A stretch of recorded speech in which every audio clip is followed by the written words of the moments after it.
So hello guys, এটা হলো তারাপীঠে আমরা যেখানে যেখানে ঘুরতে গিয়েছিলাম সেই ব্লগটা।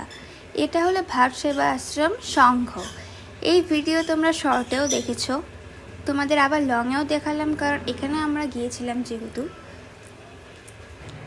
এটা ছিল ভাব সেবা আশ্রম সংঘের একদম পাশেই, যেখানে আমরা ছিলাম তার থেকে দুপা গেলেই এই আশ্রমটা পড়ে। সেখানে এটা হলো গ্রাউন্ড ফ্লোর। এখানকার যে রাধাকৃষ্ণ নীলা, দুর্গা ঠাকুরের নীলার অনেক ভিডিও আমি পোস্ট করেছি শর্টে, তোমরা গিয়ে দেখে নাও।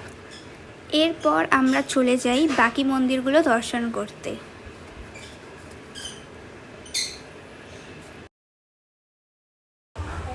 এই জায়গাটার নাম হলো সিংহদুয়ার। এখানে ছিল 3টা মন্দির। এটা হলো সিংহদুয়ারের জগন্নাথ মন্দির। এখানেও সেই জগন্নাথ দেবী আছে। এটা জগন্নাথ মন্দিরের ভিতরের দিক। তারপর আমরা চলে যাই তারাপীঠের ইস্কন মন্দিরে। এই হলো সেই ইস্কন মন্দিরের ছবি।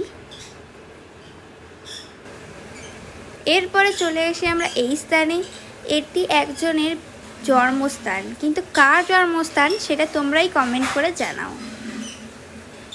এরপর আমরা চলে আসি এই মন্দিরে। এই মন্দিরগুলোর দূরত্ব ছিল খুবই কম, খুব জোর হলে 5 থেকে 6 মিনিট লাগছিল যেতে। কিন্তু এই মন্দিরটার নাম আমি ভুলে গিয়েছি একদম, তোমরাই কমেন্ট করে জানো এই মন্দিরটার নাম কি। এরপর আমাদের বাড়ি ফেরার পাড়া। এটা হচ্ছে ডে 3। আমরা বাড়ি চলে যাচ্ছিলাম তখন এই ক্লিপটা নিয়ে। এটা হলো স্টেশন তারাপীঠের। তারপর আমাদের ট্রেনও চলে আসে। এই যে আমার ভাই, গরমে ওর এই হাল হয়ে গেছে। তারাপীঠে ছিল ভীষণ গরম। এই নিয়ে আজকের ব্লগ শেষ করলাম। Bye guys.